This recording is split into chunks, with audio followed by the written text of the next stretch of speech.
welcome to another episode of Bay Area Home Hustle Podcast. And today we're going to talk about why listings are being withdrawn from the market. I think that's a good topic. Very good topic, but why don't we tell them what it really means? In other words, why sellers are pulling listings off the market. They had it for sale and didn't sell for maybe 60, 70, or 90 days or 30 days for whatever reason, and they're pulling it off the market. So in this episode, we'll talk about the why. Well, let's just get into it. Why? I feel like there's a stalemate a little bit, right? Sellers want to sell, but they don't want to drop the price. Buyers, on the other hand, are like, okay, well, screw this. The rates are pretty high. They want to buy. They want to buy, but they're like, well, I'm not paying that price that you're asking, right? There you go. So there's a little bit of a stalemate. No one wants to budge, I mean, if 90 days, you're going on to 90 days, and you know that, your property isn't moving. Right. And your agent, if he's worth his salt, okay, so say, hey, you know what, we might need to look into this, look at different avenues. So. Right. And on the flip side of it, this could have even bigger implications down the line, right? This is just the data that we have from the last 30 to 60 days, I think, or 30 to 45 days. But if the trend continues in this favor, where more sellers are opting to withdraw their listings and not put it in the market, or not even relist it again, it's gonna have a chokehold in inventory again, right? Where prices will jump before anything else happens, like in terms of interest rates dropping or anything like that. But I want to add, it seems like properties, or you guys might think that properties will get withdrawn if it's a buyer's market. Right. Actually, that's incorrect. It even happens when the market is hot. And there's several reasons, which we can talk about that in another time. Yeah, but we're going to concentrate on three specific reasons in this market why we think properties are being withdrawn, right? So let's just get into the first one, which is the condition of the property, which is a big one, right? Before you even go on the market, and this is what we tell our clients too every time, hey, we assess the property, we do a little tour with them, walk through the property and assess the condition of it, and we recommend doing things to it before we go on market. Because remember, at the end of the day, the buyers in this market are looking for move-in ready homes. They don't want to spend the extra money, doing the renovations. Or the time, absolutely, or the time, because they don't have it, right? They just want to get into a property, move in, especially if they're coming from a rental unit or something else, some other situation. You got everything in storage. They just want to move from A to B without having to wait, you know? Where are they going to stay when they're out of where they're living right now? Absolutely. So condition is one of the things you have to have it dialed in. It has to be there, right? It has to be presentable, dude. Absolutely. If it's just merely, getting it painted and getting the floors maybe steamed or refinished, right? Adding some fixtures or appliances, those are things we recommend depending on your budget before you go on the market. At the very least, if you can't, don't have the budget to do any of those things, then at the very least, getting the property paint. At least getting the property cleaned, right? Getting it presentable. If you have pets, especially dogs or cats, you might get used to the smell, but somebody who has no pets, they are very sensitive to that, right? So, clean the carpet, maybe even yank it out. I don't know. And buff up the flooring because it's usually hardwood below. So, it's whatever you can do minimally, make it presentable. Absolutely. So that the person comes in and says, you know what, these guys, the sellers really made an effort to do the best they can. Then it gives them, it gives the potential buyers a feeling that you really want to sell the property. Right. Absolutely.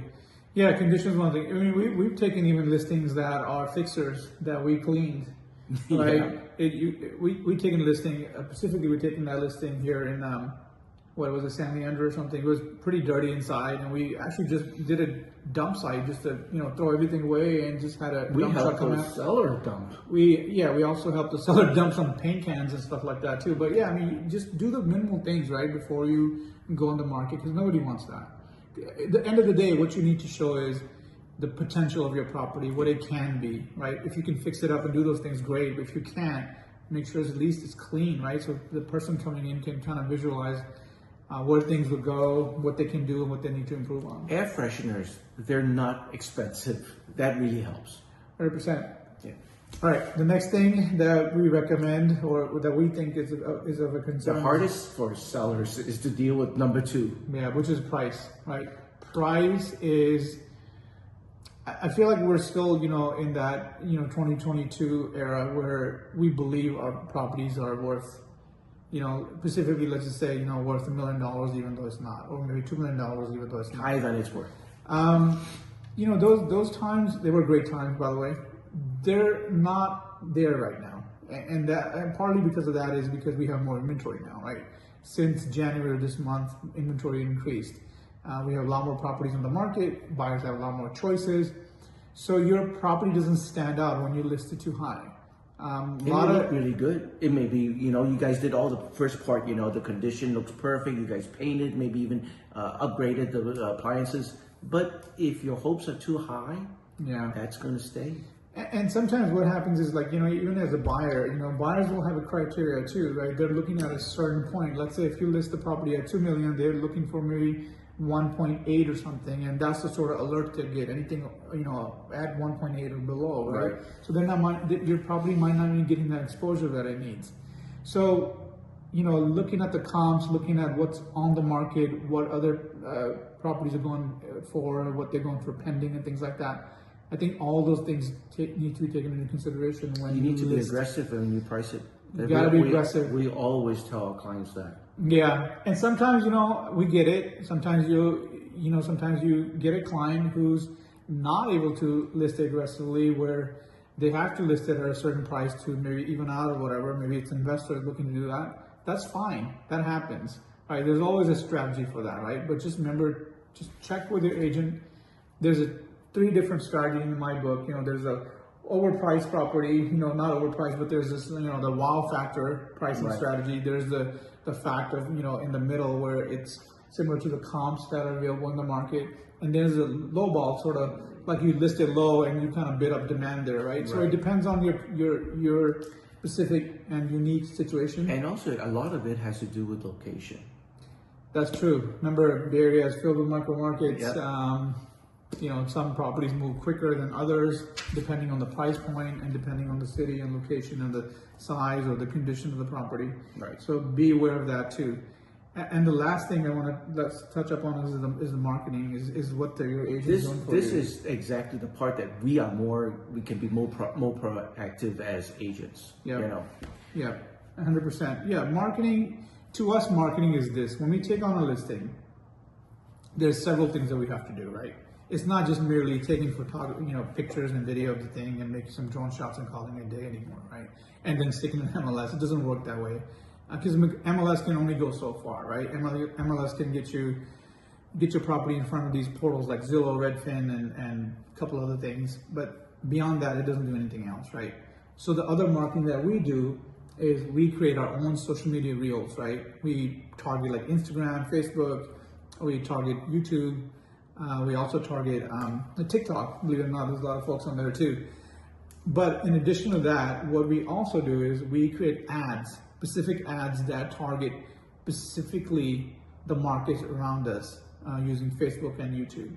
So those are sort of the things that you want to do, especially if you're in a tighter market, especially in this market where there are a lot of properties out there. So how do you put your property in front of other people? Well, I want to add that whenever we get a listing, Parma and I actually, it's not just a listing to sell your property as a seller. We actually take ownership of the property. We bring it to its best light, to its best face forward, try to get as much exposure out there. We got our circle, we got our network, we got previous clients, we got foreign buyers, so we get on the phone and call these guys and say, hey, will you be looking at a property down the road? Well, I got something coming up. Yeah, absolutely. And we have other teams as well too that we collaborate with as well when we bring something on the market, which is doing great. But yeah, leading back to it. So these are like the 3 conditions that we feel like that might be the reason why people are withdrawing their listings off the market. Again, the emphasis on that. If this continues to happen, if this is the trend, sort of the next 60 to 90 days, what's going to happen is that prices will rise again because demand has increased in the last 2-3 weeks. Yes, it has. There are more people that have applied for loan especially applications. with the situation with the Fed nowadays. Yeah, the rates are coming down a little bit, and then with the whole the Fed chairman being in it, not in it kind of deal. We don't know what's happening with Tariffs that. on, tariffs off. That also creates sort of volatility too, right? So like in the last 3 weeks, applications for new purchases have gone up. Application for loans Loans have have gone up. Yeah. So, you have to consider that too. So at the end of the day, it comes down to your unique situation, what situation you're in, and what you're willing to do. Again, the way we recommend is have a strategy in place. If you're a buyer in this market, have a strategy with your agent. Figure out what you want, where you want, and what you can afford, and what your limits are, and then go from there. Right. If you are a seller in this market, consider these things, these 3 things for sure: condition, price, and marketing. Right? Those are very important. And not at the end of the day, not every single seller is going to pull properties off the market. Right? We don't want that to happen. That is the very. It's creating a chokehold, which is Yeah. really opposite of what you want Right. in the market. Right? That's why getting started correctly with these 3 points is going to actually be all beneficial. Yeah. So love to help. We have a seller's guide. There's a link down below. If you can click on that, it'll take you to a page, and you're welcome to download that and read it in your own accord. And if you have any questions, please reach out. Love to help you guys out. All right. Thanks. All right. Bye.